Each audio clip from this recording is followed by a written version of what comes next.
Hello, नमस्कार, सत श्री अकाल, अस्सलाम वालेकुम, राम राम। जस हिंदी के आप सभी दर्शकों का हार्दिक अभिनंदन। मेरा नाम है नेहा शुक्ला। एक बार फिर से आपके सामने अपनी स्ट्रेट टॉक लेकर उपस्थित हूँ। स्ट्रेट टॉक के विषय का चयन करते समय मेरे जहन में आप दर्शक हमेशा प्रमुखता से बने रहते हैं। भारत और अंतर्राष्ट्रीय जगत में क्या हो रहा है जिनके बारे में आपके सामने बात करना जरूरी है।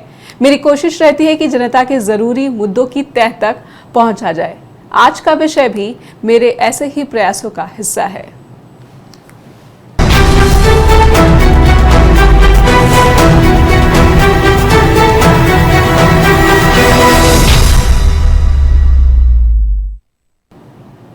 तो the serious case of tax free ban politics की आज बात करेंगे।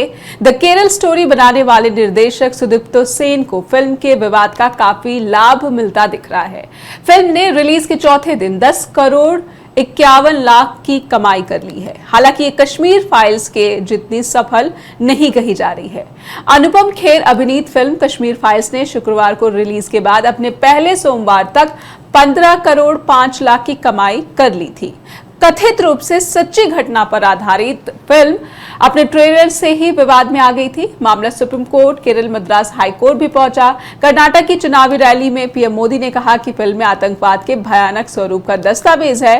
मध्य प्रदेश सरकार ने फिल्म को टैक्स फ्री कर दिया। पश्चिम बंगाल सरकार ने फिल्म को बैन कर दिया। फिर उत्तर प्रदेश सरकार ने the Kerala story tax free कर दी। केरल में आईएसआईएस के बहकावे में आई कॉलेज लड़कियों की ये कहानी सच्ची घटना पर आधारित होने का दावा करती है। हालांकि दावा था कि 32,000 लड़कियों को पिछले 10 सालों में लव जिहाद के जरिए धर्मांतरण कराया गया और आतंकवाद के गर्त में फेंक दिया गया। फिल्म के बारे में कहा जा रहा है कि हिंदी स्पीकिंग इलाकों में सिनेमा घरों में फिल्म के लिए 27 से 28% सीटें बुक हो रही हैं। अब मन में सवाल उठते हैं कि भारत में हो क्या रहा है। तो बैन की संस्कृति के खिलाफ आरजेडी के नेता मनोज झा दिख रहे थे और हमारे साथ आज बेहद ही विशेष पैनल है। इस बैन और टैक्स फ्री पॉलिटिक्स को समझने में मदद करेंगे। आइए पहले उनका स्वागत कर लेते हैं स्ट्रेट टॉक में। हमारे साथ जुड़ चुके हैं गुजरात से दिलीप गोहिल हैं, सीनियर जर्नलिस्ट हैं। दिलीप सर, बहुत बहुत स्वागत है आपका स्ट्रेट टॉक में। और हमारे साथ जुड़ चुके हैं हरी जोशी सर, जो कि उत्तर प्रदेश से वरिष्ठ पत्रकार है। बहुत बहुत स्वागत है हरी सर आपका भी स्ट्रेट टॉक में। और शुरुआत में हरी सर आपसे करना चाहूंगी। उत्तर प्रदेश सरकार ने टैक्स फ्री कर दिया और इसे एक जवाबी कार्रवाई के रूप में भी कुछ लोगों ने कहा है कि ममता बनर्जी ने पश्चिम बंगाल में बैन कर दिया। आप किस तरह से देखते हैं? उत्तर प्रदेश में योगी जो हैं खुद फिल्म देखने की तैयारी कर रहे हैं, ये भी सूत्रों के हवाले से पता चल रहा है।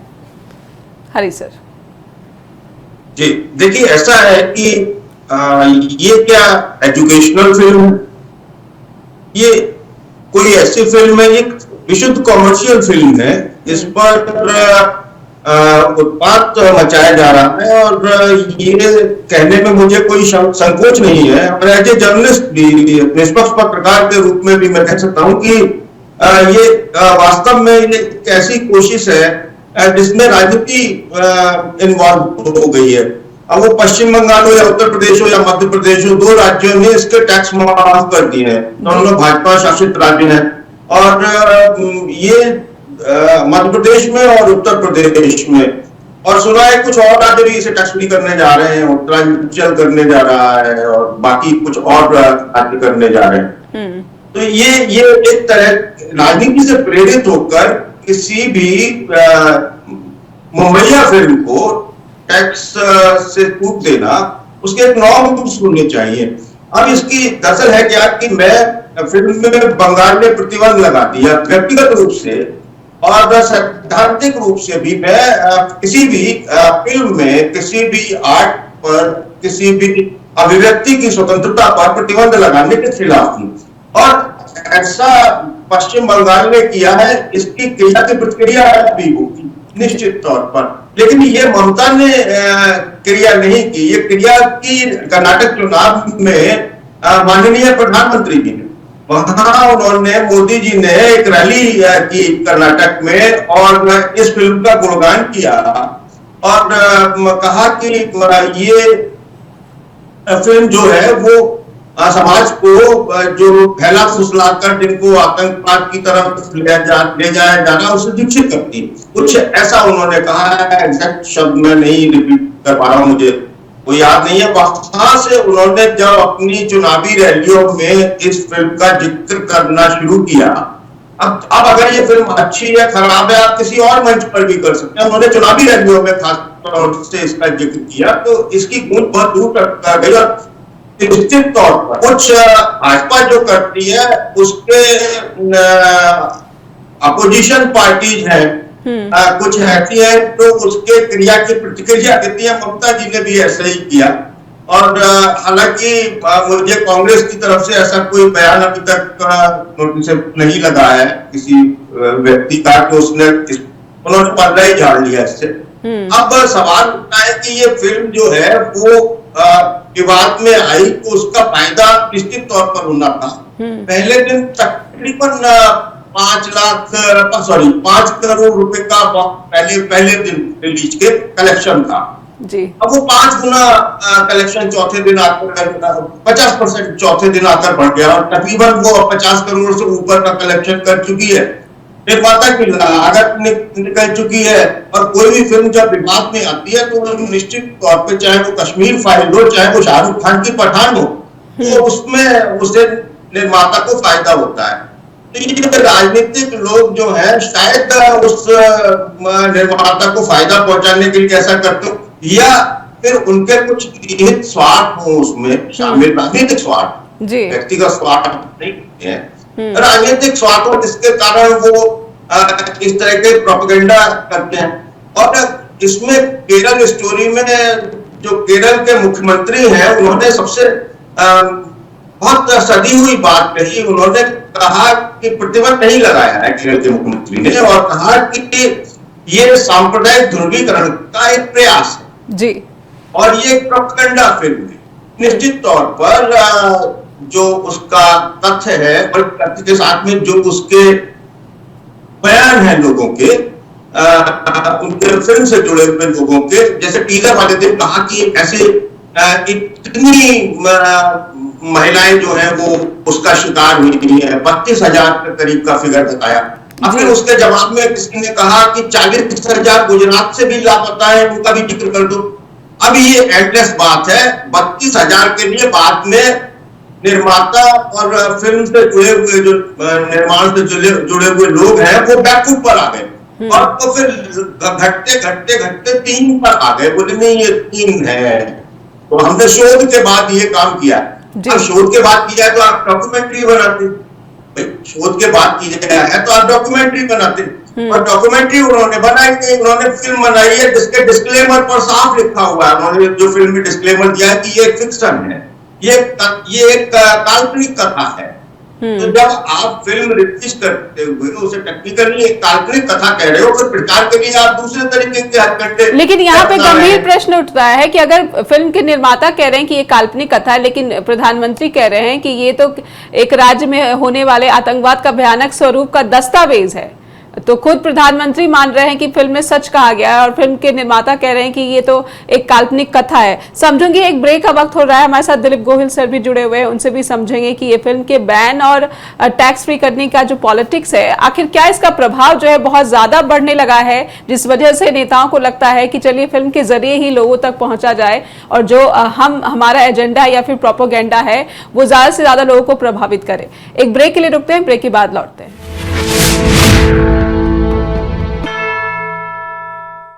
ब्रेक के बाद फिर से स्वागत है आपका। आप देख रहे हैं स्ट्रेट टॉक और हम ये समझने की कोशिश कर रहे हैं कि भारत में ये फिल्मों पर बैन और टैक्स फ्री करने की एक पॉलिटिक्स जो है वो क्यों ज़्यादा सामने आ रही है। पहले हमने देखा कश्मीर फाइल्स के वक्त भी ऐसे ही हुआ था, फिर हमने देखा कि बीबीसी की डॉक्यूमेंट्री को लेकर, द मोदी क्वेश्चन को लेकर भी ये चीज़ें दिखी और अब द केरल स्टोरी को लेकर भी कमोबेश यही परिस्थिति भारत में देखने को मिल रही है। खुद प्रधानमंत्री की तरफ से बयान आते हैं तो इस पर सबका ध्यान जाना लाजमी है। हमारे साथ दिलीप गोहिल जी भी जुड़े हुए हैं, आइए उनसे भी इस मसले को समझते हैं। दिलीप सर, मैं आपसे समझना चाहूंगी कि जब से केंद्र में बीजेपी की सरकार है, प्रधानमंत्री नरेंद्र मोदी है, फिल्मों की पॉलिटिक्स को लेकर मैं देख रही हूँ कि सक्रियता बढ़ गई है। कश्मीर फाइल लाई गई, अब द केरल स्टोरी है, इसमें तमाम जो केंद्रीय मंत्री हैं, खुद प्रधानमंत्री हैं, सब इस फिल्म को एक तरह से इसकी कहानी को जो है इनकरेज करते हुए या फिर जो सच्ची बताते हुए दावे करते हुए नजर आते हैं।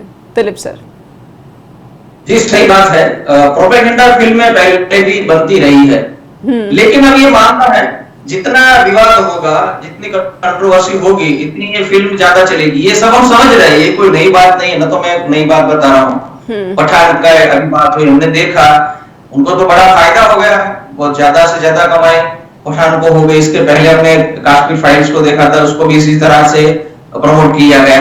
अब ये मजे की बात ये है, अब प्रमोशन करना ये कमर्शियल सिनेमा का एक बहुत महत्वपूर्ण हिस्सा हो गया है। आप कोई नई फिल्म बनाना चाहते हैं तो आप पटकथा के लिए, कथा पटकथा के लिए प्लान करेंगे, कास्टिंग के लिए प्लान करेंगे, किस तरह से अब अच्छी फिल्म बनाएंगे। फिर उसको रिलीज करने का एक अपना प्लान होता है। इतना ही महत्वपूर्ण, और कई बार तो ऐसा है कि पूरी फिल्म बनाने में जितना समय लगा उससे ज्यादा समय या तो कहे कमोबेश उतना ही बजट प्रमोशन के लिए लगाया जाता है, क्योंकि प्रमोशन सबसे इंपॉर्टेंट हो गया है। अब प्रमोशन में कंट्रोवर्सी भी क्रिएट की जाती है, सच्ची हो या झूठी हो, कुछ भी हो, क्योंकि उसका फायदा मिलता है। हमने पुस्तक में भी देखा है, अगर किसी कोई बुक है, आप उनको बैन कर दोगे तो ज्यादा से ज्यादा लोग उसको पढ़ने की कोशिश करेंगे जी, बिल्कुल। तो यही हो रहा है। अब फर्क ये रहा है कि आप कंट्रोवर्सी क्रिएट करके फायदा करने की जो कोशिश कर रहे हैं, इसमें अब कमर्शियल फायदा नहीं रहा। इस कमर्शियल के फायदे के साथ साथ अब इसमें राजकीय फायदा क्या होगा, आपको पॉलिटिक्स में या तो कहीं चुनाव हो रहा है तो उसमें कितना फायदा होगा, उसकी भी गिनती इसमें की जा रही है जी। प्रोपेगेंडा फिल्म उनको कहते हैं। कोई अपना इश्यू है, आपका एक एजेंडा है और आपकी एक पॉलिसीज है, आपकी एक विचारधारा है। अगर वो विचारधारा को सपोर्ट करने के लिए कुछ बन रहा है तो उस फिल्म को आप सपोर्ट करते हो, वो फिल्म आगे बढ़ती है। तो ये न तो मामला कला का है, न तो ये मामला कमर्शियल फिल्म का है, न तो ये मामला दो लोगों के बीच की बात का है। ये मामला अब दो कम्युनिटी के बीच में लाने की कोशिश हो रही है और ये पूरा उसको पॉलिटिकल बनाया गया है। इंटरेस्टिंग है, गुजरात ने अभी डिक्लेयर नहीं किया, गुजरात में भी डिमांड हो रही है कि अगर 2 राज्यों में टैक्स फ्री हो गया तो गुजरात में करना चाहिए। देखते हैं 1-2 दिन में हो जाता है। गुजरात में इतना जल्दी नहीं होता है, क्योंकि यहाँ ठीक है पैसों, अगर लोग पैसा खर्च करके देख रहे हैं तो टैक्स फ्री क्यों करना, लोग तो ऐसा देखने वाले। लेकिन यहाँ भी प्रचार बहुत हो रहा है। आप थिएटर पे जाए तो वहां एक अलग सी भीड़ दिखती है, वो एक उनका मूड भी अलग दिखता है। 2021 में गुजरात में जो रिलीजियस फ्रीडम के लिए एक अलग सा एक्ट था, उनमें एक सुधार किया गया। और उस जमाने में वो भी यूपी से ही शुरू हुआ था, यूपी से मध्य प्रदेश, और मध्य प्रदेश के बाद और भी राज्यों ने कोशिश की कि एक ऐसा लॉ, एंटी लव जिहाद लॉ लाया जाए। अब उसको लव जिहाद तो हम बोलते थे, एंटी लव जिहाद नाम तो उसका रिलीजियस फ्रीडम के लिए जो एक्ट होता है वो नाम था। उसमें सुधार किए गए, गुजरात में जो एक्ट था उसमें सुधार किए गए, 3-4 बातें जोड़ी गई। उसमें ये कहा गया कि गलत तरीके से इंड्यूसमेंट से अगर किसी का धर्म परिवर्तन होता है तो वो वो मान्य नहीं रहेगा। उसमें मैरिज को जोड़ा गया, मैरिज के लिए इंड्यूसमेंट देना उसको भी जोड़ा गया। अगर आप हेल्प करते हो दो अलग अलग धर्म के लोगों की शादी के लिए, उसको भी जोड़ा गया था। लेकिन उसको चैलेंज किया गया और गुजरात हाईकोर्ट ने वो जो अमेंडमेंट हुआ था उसकी कुछ धाराएं, कुछ कलम थे उसके, उनको रोक लगा दी थी कि ये हम नहीं लगा सकते। अगर 2 अलग अलग धर्म के लोगों ने शादी कर ली और किसी एक ने अपना धर्म परिवर्तन किया और उसमें कोई फोर्स नहीं है, तो फिर आप उसके खिलाफ कोई कार्यवाही नहीं कर सकते। अगर आप साबित कर देंगे या तो फोर्स हुआ है, या तो इंड्यूसमेंट हुआ है, या तो कोई गलत तरीका अपनाया गया, तब जाके आप कह सकते हो, अदरवाइज आप नहीं कह सकते। वो रुका हुआ था। इंटरेस्टिंग बात ये है, ये अमेंडमेंट के बाद सन 22 में शायद बड़ौदा में केस हुआ था, जो पहला ऐसा केस था कि ये एंटी लव जिहाद लॉ जिसको कहते हैं, उसके आधार पर वो केस किया गया।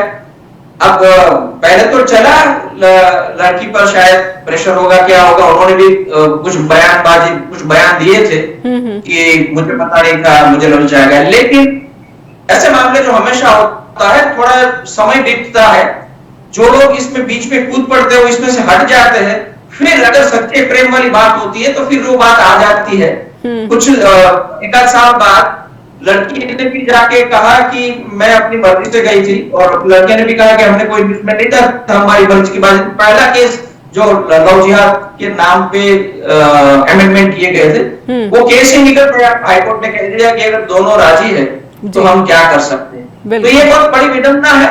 लव जिहाद का मामला भी हमने देखा, इलेक्शन आता है तो उनको किसी ना किसी तरह से उछाला जाता है जी। लेकिन अब वो मेन स्ट्रीम जिसे हम सिनेमा कहते हैं, जिसको हम कमर्शियल सिनेमा कहते हैं, जिसको हम कहते हैं कि वो उसमें आर्ट होता है, उसमें भी ये प्रोपेगेंडा की बात आ रही है जी। तो ये दोनों को अलग करना चाहिए। मैं ये समझता हूँ, जो लोग ये भी समझते हैं, समझो पश्चिम बंगाल में ममता जी ने उनको बैन कर दिया, तो उनका भी एक पॉलिटिक्स है, वो भी इसमें से फायदा लेना चाहते हैं। तो विपक्ष में भी कई पार्टियां ऐसी है जिसको भी इस तरह के कंट्रोवर्सी हो फायदा करवा रही है, लेकिन नुकसान हमारी सोसाइटी को हो रहा है।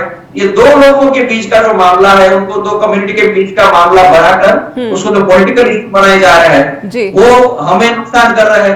एज इट इज इतने सारे अलग तरह के मुद्दे हमारे पॉलिटिक्स में और इलेक्शन में चलते हैं, अब उसमें हमने और एक जोड़ लिया, जबकि हम हमेशा कहते हैं डिबेट के मुद्दों पे बात होनी चाहिए, लोगों के स्वास्थ्य की, शिक्षा की, रोजगारी की, महंगाई कितनी है। ये इश्यू पे इलेक्शन नहीं हो रहे, बाकी इश्यू पे हो रहे हैं, और ऐसे इश्यू में उसकी संख्या बढ़ रही है और वो ज्यादा पावरफुल हो रहे हैं। तो यही एक उसका और एक किस्सा है केरल स्टोरी। हम कह सकते हैं कि वही सिलसिले में और एक ऐसी फिल्म आई है, वो उसको कमर्शियल भी फायदा होगा और उनका जिसको पॉलिटिक्स में फायदा लेना है, दोनों पार्टियों का मैं कहूंगा, ममता बनर्जी उनकी जो पार्टी है उसको भी थोड़ा बहुत फायदा होगा, और बाकी बीजेपी देखते हैं कर्नाटक में उसको इससे कितना फायदा हो जाता है। जी, हरि जी के पास आना चाहिए सर। केंद्रीय मंत्री स्मृति ईरानी फिल्म देखने पहुंच गई दिल्ली में, और दिल्ली में जंतर मंतर पर बैठी बेटियों की आवाज वो नहीं सुन रही हैं, और महिला सुरक्षा की बात करती हैं। जब वो फिल्म देखकर बाहर निकलती हैं तो बहुत आश्चर्य होता है कि एक फिल्म में जिसकी कहानी पर ही शक जताया जा रहा है, और खुद कहानी के जो निर्माता है वो कह रहे हैं कि ये फिक्शन है, उस पर केंद्रीय मंत्री स्मृति ईरानी को इतनी जो है परेशानी है, इतनी जो है समस्या लग रही है, लेकिन दिल्ली में बेटियों की समस्या पर उन्होंने एक स्टेटमेंट उनकी तरफ से नहीं आई है, एक स्टेटमेंट प्रधानमंत्री की तरफ से नहीं आई है। और वो पश्चिम बंगाल में फिल्म बैन होने पर ममता बनर्जी को कहती कि महिला सुरक्षा को लेकर कहीं ना कहीं टेरर बैंक की पॉलिटिक्स जो है वो ममता बनर्जी कर रही हैं। क्या आपको लगता है कि स्मृति ईरानी हो, चाहे वो प्रधानमंत्री नरेंद्र मोदी हो, ये सब सिर्फ और सिर्फ चुनावी हार जीत की राजनीति करते नजर आते हैं? मुद्दों, जैसा कि दिलीप सर ने कहा कि मुद्दों की तो राजनीति ही नहीं हो रही है, और जैसे जैसे चुनाव करीब आएंगे हम ऐसे ही कुछ और मुद्दे जो है देखेंगे। हरि जी, देखिए ऐसा है, आपने ब्रेक पर जाने से पहले कहा था कि माननीय प्रधानमंत्री जी ने इसे दस्तावेज बताया है। जी जी, कर्नाटक में जी। तो मैं मतलब ये श्योर नहीं हूं कि ये माननीय प्रधानमंत्री जी ने बताया दस्तावेज है, तो वो हमारे सम्मानीय देश के ओहदेदार हैं, तो हम उनके बारे में तो नहीं कह सकता मैं प्रधानमंत्री जी के, लेकिन उसके अलावा वो भाजपा नेता नरेंद्र मोदी भी हैं जी, और संघ के स्वयंसेवक भी हैं। तो तीन में श्री नरेंद्र मोदी जी हैं, और चौथा एक ग्रुप है, जब वो गुजरात जाते हैं तो वो गुजरात के धरती पुत्र होते। और कभी कभी ऐसा भी देखा गया है कि वो किसी और जगह से जाते हैं, वो वहां से भी उनका कोई ना कोई नाता होता है। ये अच्छी बात है कि एक व्यक्ति का समूचे देश से विदेश से नाता होना चाहिए, लेकिन वो जो कहते हैं उनकी बातों को अब देश गंभीरता से लेता है जी। से कम बुद्धिजीवी वर्ग जो है वो गंभीरता से लेता है। मुझे ये बात गले से उतरती नहीं है, क्योंकि वो कभी कहते हैं कि गुरु नानक, कबीर और रामकृष्ण परमहंस गुजरात की धरती पर बैठकर मंत्रणा क्या करते थे, तो वो मतलब बिना किसी संदर्भ के कभी भी कह जाते हैं, और वो अपने रिद्म में बोल जाते हैं, बहक में जाते हैं, अपने रिद्म में कुछ भी बोल जाते हैं, तो वो दस्तावेज भी बता सकते हैं। जब पहली बात तो ये है कि दस्तावेज क्या होता है इसको समझना चाहिए। दूसरी बात ये है कि इस फिल्म में आप देखिए कि थिएटर के भीतर से जय श्री राम के नारे लग रहे हैं। जो लोग फिल्म देखने जा रहे हैं वो फिल्म में जय श्री राम के नारे लगा रहे हैं। दूसरा, इसमें विश्व हिंदू परिषद, बजरंग दल और तमाम सारे जो लोग हैं, संघ से जुड़े हुए जो संस्थाएं हैं या हिंदू दृष्टिकोण रखने वाली कथित दृष्टिकोण रखने वाली संस्थाएं हैं, वो सारे की सारे इसके प्रचार में जुटी हुई है। वो मैसेजेस दे रही है कि ये फिल्म जरूर देखो। अलग अलग आईटी सेक्टर तक भाजपा का व्हाट्सएप पर वायरल करा रहा है मैसेजेस।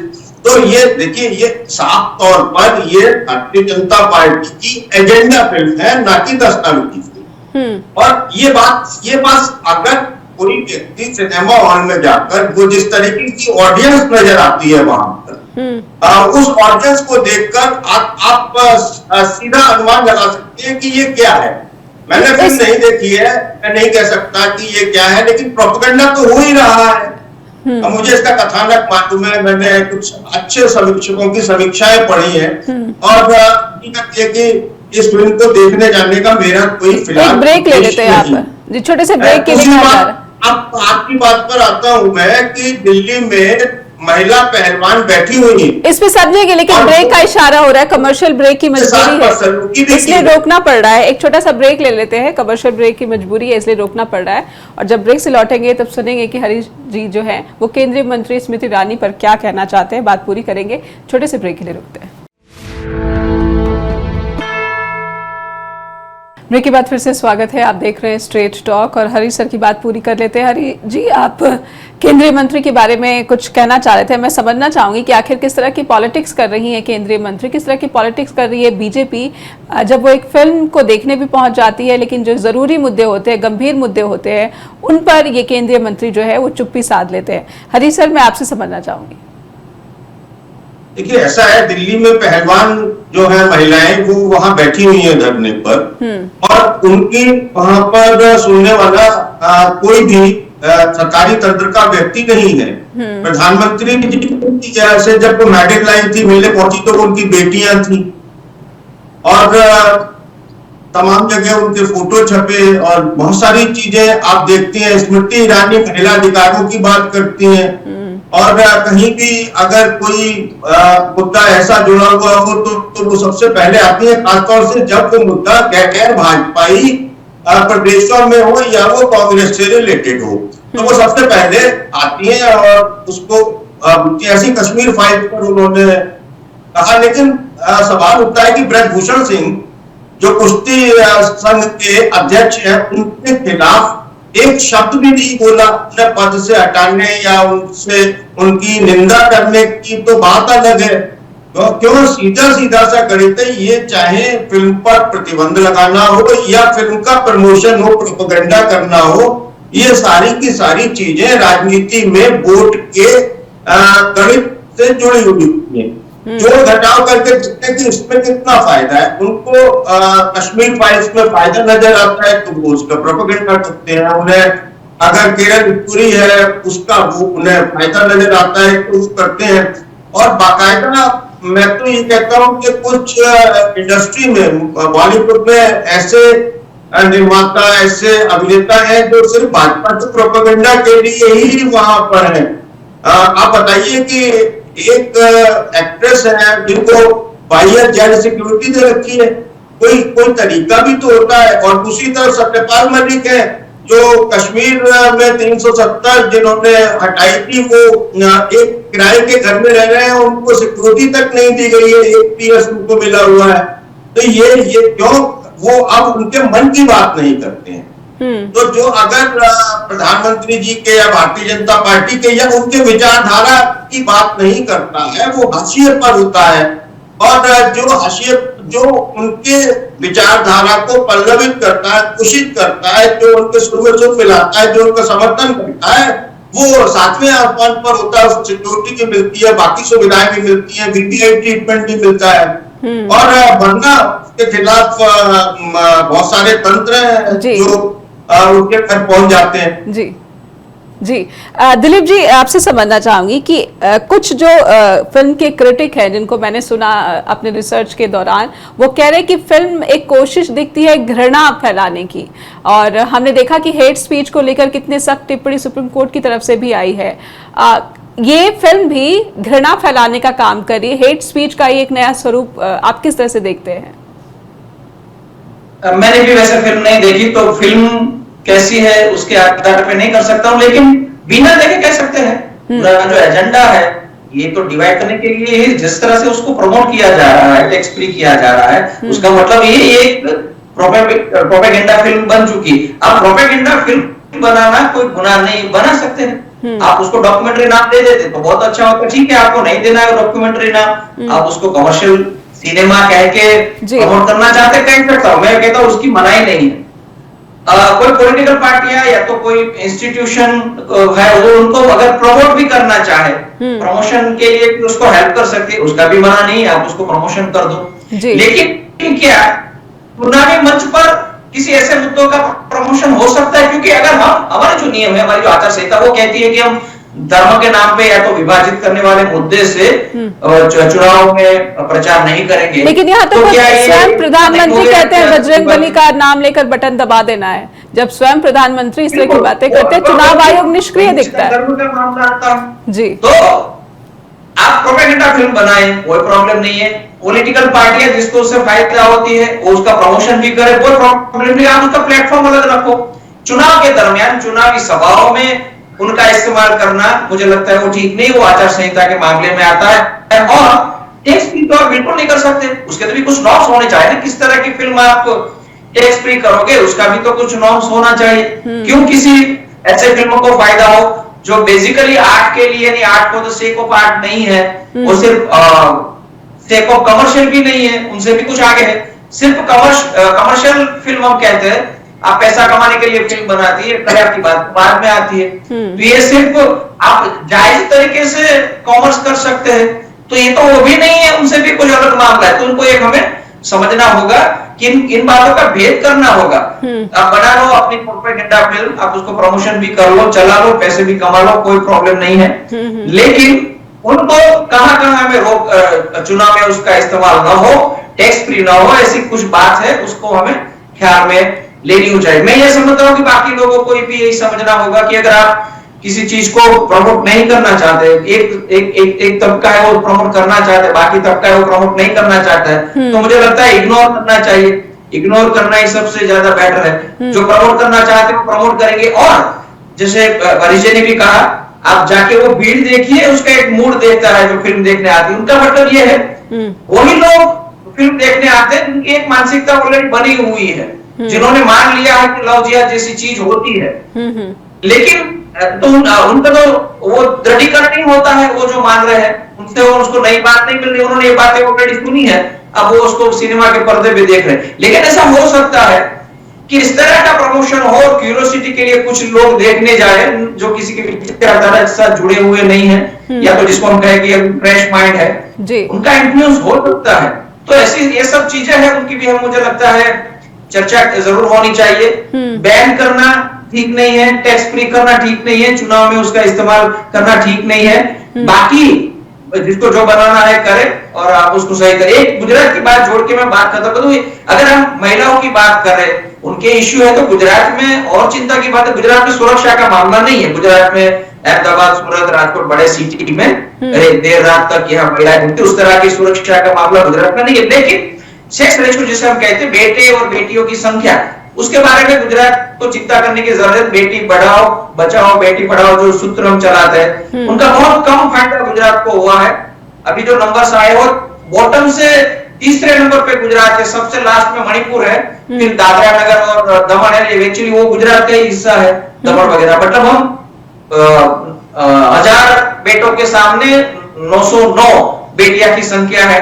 राजस्थान और मध्य प्रदेश और गुजरात से आगे हो गए। बहुत थोड़ा सा सुधार हुआ है, हमने बहुत कोशिश की गुजरात में महिलाओं का बच्चियों की जन्म दर बढ़े, ऐसा सब इश्यू है, उसकी चर्चा होनी चाहिए। उसकी बजाय अब कुछ ऐसे मुद्दे पे चर्चा कर रही है जो एक्चुअली महिला सुरक्षा का मामला नहीं है, मामला कुछ और है। बिल्कुल बिल्कुल, आपने सही कहा। और हरि जी, मैं आपसे ये समझना चाहूंगी कि पहले सुप्रीम कोर्ट ने इस फिल्म पर बैन लगाने से इनकार कर दिया, सुनवाई से मना कर दिया, लेकिन अब सुप्रीम कोर्ट तैयार हो गया है कि इस रोक लगाने की जो याचिका है उस पर सुनवाई की जाएगी और 15 मई को सुप्रीम कोर्ट में फिल्म पर रोक लगाने की जो है वो सुनवाई होगी। आप किस तरह से देख रहे हैं? सुप्रीम कोर्ट ने भी ये देखा है कि इस फिल्म पर किस तरह से राजनीति हो रही है या फिल्म किसी और दिशा में ले जाने की कोशिश हो रही है, और इसलिए अब सुप्रीम कोर्ट इस मामले पर सुनवाई के लिए राजी हो गया है।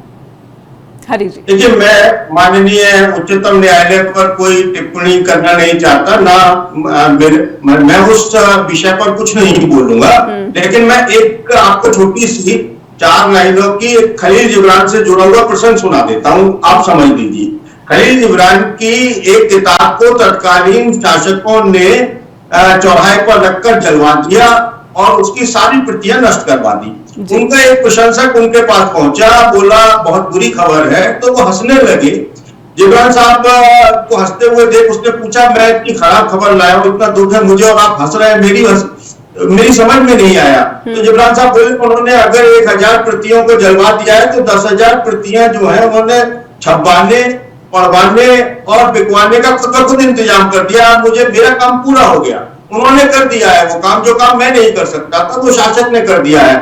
तो चाहे पश्चिम बंगाल प्रतिबंध लगाए या कोई और प्रतिबंध लगाए, तो प्रतिबंध जिस चीज में लगाया जाएगा वो चीज और आगे बढ़ेगी, लोगों की क्यूरियोसिटी और आगे जाएगी। ये एक मानवीय अवस्था है। तो दूसरी बात ये है इसमें कि ये जो फिल्म है इसमें जिस तरीके से राजनीति को इन्वॉल्व किया गया है, और पश्चिम बंगाल के मंत्री ने कहा है कि भाई तुमने बीबीसी की डॉक्यूमेंट्री पर क्यों प्रतिबंध लगाया? बीबीसी की डॉक्यूमेंट्री सबने देख ली, प्रतिबंध ना लगता तो शायद वो डॉक्यूमेंट्री देखने में हमारी आधी से ज्यादा 70% जनता का कोई ध्यान भी नहीं होता है, लेकिन जिसको मिली बोले तेरे पास है क्या, तेरे पास है क्या, लोगों में क्यूरियोसिटी हुई। और ऐसा नहीं है, गुजरात में ये जानते हैं सर बैठे हुए हैं कि 2005 में एक फिल्म पर प्रतिबंध लगाया गया था जो गोधरा से रिलेटेड थी, गुजरात दंगों से रिलेटेड फिल्म थी, और भी प्रतिबंध वहां पर गुजरात में भी लगाए गए हैं, दूसरी जगहों पर भी लगाए गए हैं। लेकिन इसका आज की तारीख में भारतीय जनता पार्टी ऐसे तमाम मुद्दों का राजनीतिकरण करके एक केरल जैसे सुसभ्य समाज में जो काम करना चाह रही है वो मुख्यमंत्री ने केरल के इंगित किया है, और उन्होंने आइडियोलॉजिकल पर प्रतिबंध लगाने से मना कर दिया कि बोले नहीं प्रतिबंध नहीं लगाएंगे। लेकिन ये नफरत फैलाने वाली एक फिल्म है, एक छोटा सा उन्होंने स्टेटमेंट देके मामला खत्म कर दिया है। जी, एक ब्रेक जी। और जो लव जिहाद जैसे शब्द हैं वो भी केरल से ही निकले हैं, वो उत्तर प्रदेश से नहीं निकले हैं। वो ईसाई मिशनरियों ने सबसे पहले इस शब्द का प्रयोग किया था। ये समस्याएं जितनी धार्मिक रूढ़ियां हैं वो चलती है। अब वो जो प्रेम प्रसंग है उसमें बहुत सारे ऐसे किस्से मिल जाएंगे। पश्चिमी उत्तर प्रदेश में लड़कियों को मार दिया जाता है, दोनों युवक प्रेमियों को पश्चिमी उत्तर प्रदेश में, हरियाणा में। अगर वो एक ब्रेक ले लेते हैं जी, कमर्शियल ब्रेक की मजबूरी है, कमर्शियल ब्रेक की मजबूरी है, छोटे से ब्रेक के लिए रुकना पड़ेगा, ब्रेक के बाद मिलते हैं। ब्रेक के बाद फिर से स्वागत है। स्ट्रेट टॉक में हम समझने की कोशिश कर रहे हैं कि ये फिल्म को बैन करने की, फिल्म को टैक्स फ्री करने की जो पॉलिटिक्स चल रही है इसका कितना असर भारतीय समाज पर होता है। हमारे साथ बेहद ही विशेष पैनल बना हुआ है, हरि जोशी जी बने हुए हैं और गुजरात से बने हुए हैं दिलीप गोहिल जी। हरि जोशी जी, मैं आपसे ये भी समझना चाहूँगी कि जब बात समाज में घृणा की होती है, और हमारे साथ दिलीप गोहिल जी भी बने हुए हैं।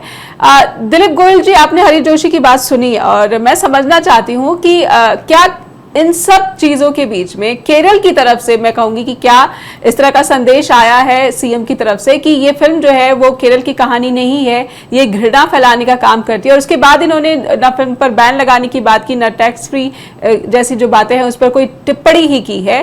तो क्या अभी मैं ये समझूं कि केरल में जो है वो ऐसी सरकार है जो एक राजनीतिक परिपक्वता दिखाती है, दर्शाती है? दिलीप जी, मैं आपसे समझना चाहूंगा। जी हरीश जी ने भी वही बात बताया, बैन करना कोई तरीका नहीं है, दोनों तरीके से गलत है। अगर कोई प्रोपेगेंडा भी फिल्म बनाना चाहे, अपना कुछ आइडियाज रखना चाहे तो उसको रख सकता है, हम कहा कि मना करते हैं, आप करो, दिखाओ, जिसको ठीक लगेगा वो स्वीकार करेगा, नहीं करेगा, लेकिन बैन नहीं कर सकते। उसके लिए भी कुछ नॉर्म्स है, किसी चीजों को बैन किया जाए। और पॉलिटिकली आपको तो बहुत साफ ही होना चाहिए, ये ममता बनर्जी ने कर दिया, लेकिन केरल में नहीं हुआ। आप देखिए पहली बार ऐसा हुआ था केरल में, सरकार रिपीट हुई, केरल में हर 5 साल के बाद सरकार चेंज हो जाती है। तो हम ये कह रहे हैं कि अभी जो नेता वहां है पिनराई विजयन, वो कुछ अलग मिजाज के नेता है, बहुत वास्तववादी है। उन्होंने पहली बार ऐसा काम करके दिखाया कि उनकी सरकार है वो रिपीट गई। वो तो समझ रहे थे जैसे ही अगर उन्होंने बैन के लिए कोशिश की होती, बैन किया होता तो वो मामला सफल हो जाता। जो केरल में इस्तेमाल करना है ये फिल्म का, वैसे तो पूरे देश में उनका पॉलिटिकली फायदा लेना है, लेकिन केरल में भी कोशिश हो रही है। केरल में भी ये इंटरेस्टिंग है, हरीश जी ने जो बात कही है, लव जिहाद शब्द कहां से आया, तो क्रिश्चियन कम्युनिटी में से आया है। अब हम जानते हैं केरल में तीनों समाज की संख्या है, और वहां बीजेपी जो पॉलिटिक्स कर रही है उसमें ये कोशिश है कि वो क्रिश्चियन समुदाय को अपने साथ लेने की कोशिश कर रहे हैं। तो शायद केरल में इस फिल्म का कुछ और इस्तेमाल हो सकता था। अगर वो बैन लगता तो वो ज्यादा हो सकता था। अभी भी वो वहां चलेगी, जो देखने वाले वो देखेंगे। भाषा का भी समस्या रहेगी, अगर उसको डब करके देखे लगाएंगे तो बात अलग है। मलयालम में अगर वो डब होती है और करते हैं तो भाषा की समस्या रहेगी और उसका जो, लेकिन ये फायदा या नुकसान, मैं ये मानता हूं, कई बार मुझे ये भी लगता है, चिंता होती है, इस तरह की बातें होती है, इस तरह का प्रमोशन होता है, फिल्म होती है, तो थोड़ी सी आशा भी बनती है कि ऐसी फिल्म देखने लोग वही जाते हैं जो ऑलरेडी इस तरह के ख्यालात रखते हैं। जो लोग समझते हैं मुद्दों को, जो लोग जानते हैं कि कई मुद्दे ऐसे जिसको हम सामाजिक या तो धार्मिक मुद्दा कहते हैं, लेकिन वो असल में है पॉलिटिकल इश्यू है, तो वो नहीं देखने जाएंगे, और देखने भी जाएंगे तो शायद एकेडमिक इंटरेस्ट से देखने जाएंगे, उनसे वो शायद प्रभावित नहीं होंगे। तो ये इतना आशावाद में रखता हूं, लेकिन फिर भी हमें ये देखना होगा कि जो बिल्कुल फ्रेश माइंड है उस पर इम्पैक्ट हो सकती है। लेकिन अगर ऐसी एक फिल्म बना लेने से सभी लोग ये मानने लगेंगे कि इसी तरह से ही लव जिहाद होता है और इसी तरह से ही सभी बच्चियों को बर्बाद किया जाता है, तो सभी लोग ये नहीं मानेंगे। उनका थोड़ा बहुत फायदा जरूर होता है, लेकिन बहुत ज्यादा फायदा हो जाए बात ही। लेकिन हमें फिर भी सावधान रहना होगा, और हमें हमेशा ये कहना होगा कि हमें असली मुद्दों पे आना है। महिलाओं से जुड़े बहुत सारे मुद्दे हैं, महिलाओं की सुरक्षा से लेके उनका पार्टिसिपेशन बढ़ाने, ये भी देखा लेबर फोर्स में उनका जो पार्टिसिपेशन है महिलाओं का कम हो गया। उनके रीजंस अलग है, इकोनॉमिकल रीजन से, बाकी सब रीजन से ऐसे मुद्दे हैं। उनकी शिक्षा का मामला है, बाकी जो क्लास बैरियर है उनको दूर करना, ऐसी बातें हैं, ऐसे मुद्दों पे चर्चा होनी चाहिए, न कि इस तरह की फिल्म की हमें ज्यादा करें। और अगर कोशिश करेंगे तो मैं नहीं एक हद से ज्यादा उसका फायदा हो। जी, जाते जाते क्योंकि समय जो है समाप्ति की ओर हम बढ़ रहे हैं, तो हरी जोशी जी मैं आपसे समझना चाहूंगी कि एक तरफ जब देश की जो राष्ट्रीय राजधानी है दिल्ली में महिला सुरक्षा पर एक गंभीर प्रश्न उठता है, और ऐसे ही वक्त में द केरल स्टोरी आ जाती है, जिसमें महिला सुरक्षा को लेकर जो तमाम केंद्र के जो मंत्री हैं या फिर खुद प्रधानमंत्री है वो बात करते हैं, तो कहीं ना कहीं मुझे लगता है कि जनता इन सब चीजों को तौल रही होगी, और ये टाइमिंग ऐसी है कि ये फिल्म जो है देखने वालों, बेशक उनकी तादाद जो हिंदी स्पीकिंग बेल्ट में 27 से 28% की बुकिंग चल रही है थिएटर्स में, ये सिर्फ उत्सुकतावश जा रहे हो, और इसका कोई राजनीतिक लाभ जितना बीजेपी उम्मीद कर रही है चुनाव में वो ना उठा पाए। ऐसा है, राजनीतिक लाभ हानि की बात अगर हम दरकिनार करते हैं तो आप देखिए गुजरात में केरल स्टोरी का जिक्र प्रधानमंत्री जी करते हैं या भारतीय जनता पार्टी के नेता माननीय नरेंद्र मोदी जी करते हैं, तो लेकिन वो मणिपुर का जिक्र नहीं करते हैं। ये कितने शर्मनाक बात है, मणिपुर में सरकारी आंकड़ों में 60 से ज्यादा लोग मारे गए, भयानक दंगे हो रहे हैं, पूरा मणिपुर जल रहा है, और इतना सारा कुछ हो जाने के बाद एक शब्द वो चुनावी रैली से मणिपुर पर नहीं बोले तो कश्मीर फाइल्स पर क्यों बोलते हैं, या दूसरे पहलवानों पर वो एक लाइन नहीं बोलते हैं, तो वो बहुत सारे मुद्दों को पी जाते हैं। और वो मानते हैं कि एक धर्म को अफीम की तरह इस्तेमाल करो और उन्हें बताओ कि तुम ये खतरे में है और मैं ही आपका एक रक्षक हूं जो आपको विधर्मियों से रक्षा कर सकता हूं। और तमाम मनगढ़ंत बातें आप करो उसमें। देखिए, कोई भी फिल्म है वो उस समाज और देश का आईना होती है, तत्कालीन समाज का। कोई भी कथा साहित्य है, फिल्म है, वो साहित्य कविता है, वो आईना होती है, लेकिन वो दस्तावेज नहीं होता है। ये संभव है कि कोई ऐसी महिला हो जो किसी प्रेम में फंसकर ले जाई गई हो और वो फिर ISIS के हाथों में पड़ गई हो। ये कोई ऐसा नहीं है, ये बहुत मतलब संभव है और हुआ होगा, मैं ये भी मान लेता हूं, ऐसा हो सकता है। लेकिन ये कहना कि 32,000 महिलाएं, तो 32,000 महिलाएं और दस्तावेज कैसे हो सकता है? आप एक किसी पर्टिकुलर घटना को आप उसे मास में कैसे जोड़ सकते हैं? भाई जो आप अगर ये कहें कि 32,000 महिलाएं जो हैं वो पूरे ऐसी भी नहीं मिलेंगी केरल जैसे छोटे राज्य में जिन्होंने दूसरे धर्म में विवाह या निकाह किया हो, ऐसी भी नहीं मिलेगी। तो विदेश में ले जाकर ISIS को भर्ती कराने वाली तो बात अलग है और उस पर ऐसा हर जगह हो सकता है, ये संभव है।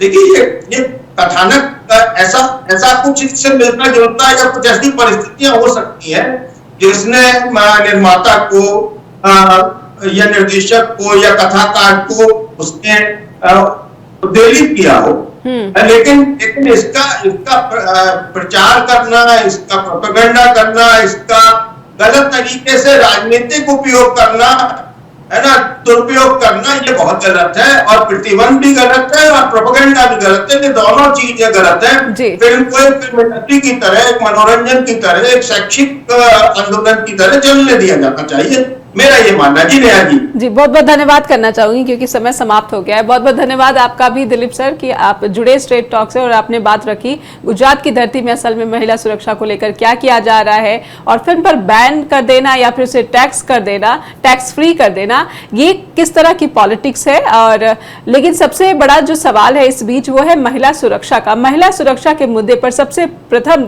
जो जिम्मेदारी बनती है वो जिम्मेदारी बनती है केंद्रीय मंत्रालय की। और लेकिन दिल्ली पर जंतर मंतर पर बेटियां बैठी हुई हैं और लगभग 16 से 17 दिन गुजर चुके हैं लेकिन बृजभूषण शरण सिंह के खिलाफ कोई कार्रवाई नहीं हुई है। और बहुत शर्मनाक बात है कि सुप्रीम कोर्ट के आदेश के बाद FIR दर्ज की गई लेकिन उसके बाद पॉस्को एक्ट के गंभीर धाराओं के तहत मामला दर्ज होने के बावजूद उन्हें पूछताछ के लिए नहीं बुलाया गया।